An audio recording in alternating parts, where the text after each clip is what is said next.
Breaking చూస్తే MLC ఎన్నికల కోసం టీడీపీ వ్యూహం పన్నుతోంది. బొత్సను ఓడించేందుకు సైకిల్ పార్టీ ప్లాన్ చేసింది. పల్లా శ్రీనివాస్ ఇంట్లో టీడీపీ సీనియర్స్ అంతా భేటీ అయ్యారు.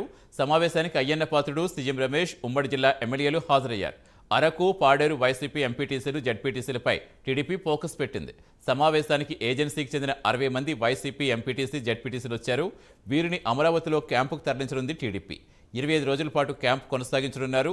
టీడీపీ ఎమ్మెల్సీ అభ్యర్థిగా పీలా గోవింద్ పేరు దాదాపు ఖరారైనట్టుగా తెలుస్తోంది. బొత్సను ఎలాగైనా ఓడించాలనే లక్ష్యంతో టీడీపీ నేతలు ముందుకెళ్తున్నారు.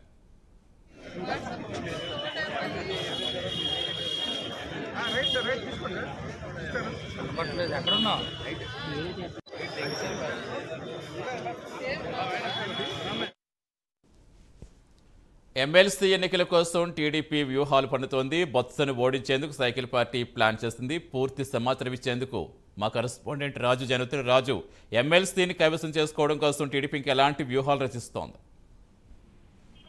ప్రధానంగా ఈరోజు ఏదైతే ఉత్తరాంధ్రకు సంబంధించి కానీ లేకపోతే విశాఖపట్నానికి సంబంధించినంత వరకు గతంలో వైఎస్ఆర్సీపీ నుంచి ఎన్నికైన ఎవరైతే వంశీకృష్ణ యాదవ్ ఉన్నారో ఆయన పోస్ట్ ఖాళీ అవడం జరిగింది. దాని తర్వాత ఈ రోజు వచ్చినప్పటికీ దాన్ని ఫుల్ఫిల్ చేయడానికి అటు వైఎస్ఆర్ కాంగ్రెస్ పార్టీ కావచ్చు, ఇప్పుడు కూటమి ప్రభుత్వానికి సంబంధించిన ముగ్గురు కూడా జనసేన, అదేవిధంగా టీడీపీ, బీజేపీ కూడా మొత్తం పూర్తి స్థాయిలో కూడా సంసిద్ధం అయ్యారు. వీళ్ళంతా కూడా అంటే ఎవరు ఉంటారు, ఎవరు గెలుస్తారన్న దాని మీద గెలిపోవటంలో కాకుండా అసలు ప్రాక్టికల్ గా ఏం జరుగుతుందన్న దాని మీద కూడా పూర్తి స్థాయిలో దృష్టి పెట్టిన సంఘటన జరుగుతుంది.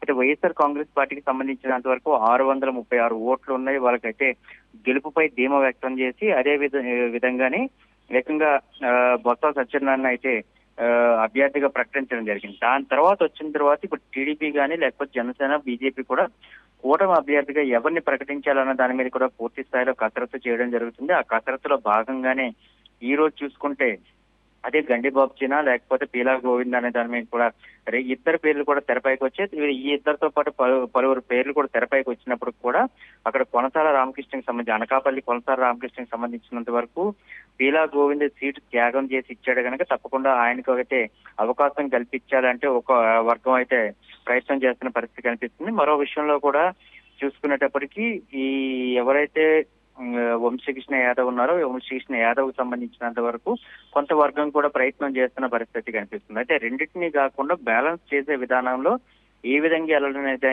ఈ రోజైతే ఏకంగా పల్లా శ్రీనివాసరావు గాజువాక ఎవరైతే ఎమ్మెల్యే ఉన్నారో అదేవిధంగా రాష్ట్ర అధ్యక్షుడిగా ఉన్న ఆయన ఇంట్లో ఈ రోజు సమావేశం జరిగింది. ఆ సమావేశంలో హోంమంత్రి అనితతో పాటు పల్లా శ్రీనివాసరావు, పీలా గోవింద్, అదేవిధంగా స్పీకర్ గా ఉన్న అయ్యన్న పాత్రుడు కూడా పాల్గొనడం జరిగింది. అయితే ఎవరు నిలబడితే బాగుంటది ఏంటి పరిస్థితి, ఎందుకంటే అక్కడ 636 ఓట్లు ఉన్నాయి, ఇక్కడ 176, అటు నుంచి మొన్న కొత్తగా జాయిన్ అయిన వాళ్ళందరినీ కలుపుకునేటప్పటికి 376 వస్తున్నాయి. మిగతా టార్గెట్ ని ఎట్లా చేయగలము అనే దాని మీద కూడా కీలక సమావేశం నిర్వహించారు. అయితే నిర్వహించిన తర్వాత ఈ రోజు వరకు వచ్చి అరకు, అదేవిధంగా పాడేరు, చింతపల్లికి సంబంధించినంత కొంతమంది ఎవరైతే జడ్పీటీసీలు ఉన్నారో ఎంపీటీసీలు ఉన్నారో వీళ్ళని కీలకంగా తీసుకొని వాళ్ళందరూ కూడా 60 మంది కూడా హాజరవ్వడం జరిగింది. ఆ 60 మందిని కూడా అమరావతిలోని టీడీపీ కార్యాలయంలో విందు ఏర్పాటు చేయాలి, వాళ్ళందరూ కూడా అక్కడ విడిది ఏర్పాటు చేయాలంటూ కూడా ఈ 22 రోజుల పాటు కూడా అక్కడ ఉంచాలంటూ కూడా ఒక ప్రభుత్వం ఒక ఆలోచన చేస్తున్న ప్రభుత్వం కనిపిస్తుంది. అయితే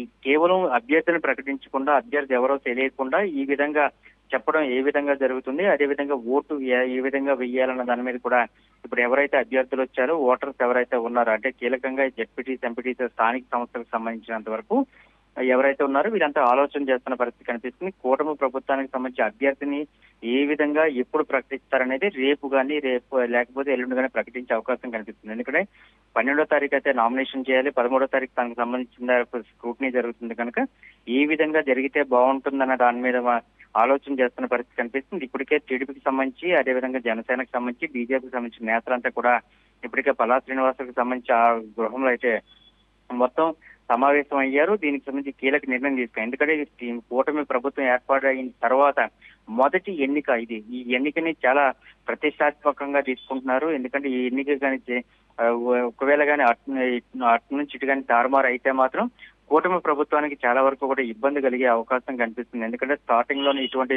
అవాంతరాలు జరగకుండా ఉండేందుకు అయితే పూర్తి స్థాయిలో కూడా కూటమి ప్రభుత్వం నిమగ్నమైందని చెప్పుకోవచ్చు. దయచేసి క్యాండిడేట్ ఎవరైనప్పటికీ కూడా పూర్తి స్థాయిలో వాళ్ళంతా గెలిపించుకోవాలి. అదేవిధంగా ఎమ్మెల్సీగా ఆయన అయితే మళ్ళీ శాసన మండలికి పంపించాలనే ఆలోచనతో అయితే కూర్చున్నట్లయితే కనిపిస్తుంది. ఇప్పుడు వరకు పూర్తి స్థాయిలో క్యాండిడేట్ పైన మాత్రం దృష్టి సారించారు. దాని తర్వాత ఏదైతే ఎమ్మెల్సీకి సంబంధించినంత వరకు నామినేషన్ వేసిన తర్వాత స్క్రూటినీ అయిపోయిన తర్వాత మిగతా విషయాలు ఏవైతే ఉంటాయో దాంతో పూర్తి స్థాయిలో అందరం కూర్చొని ఆలోచిస్తాం. దానికి సంబంధించి గెలుపు ఓటమిలపై కాదు, గెలిపే మా లక్ష్యంతో మేము పనిచేస్తామంటూ కూడా కూటమి ప్రభుత్వానికి సంబంధించిన నాయకులు చెప్తున్న పరిస్థితి కనిపిస్తుంది. Right, thank you Raju.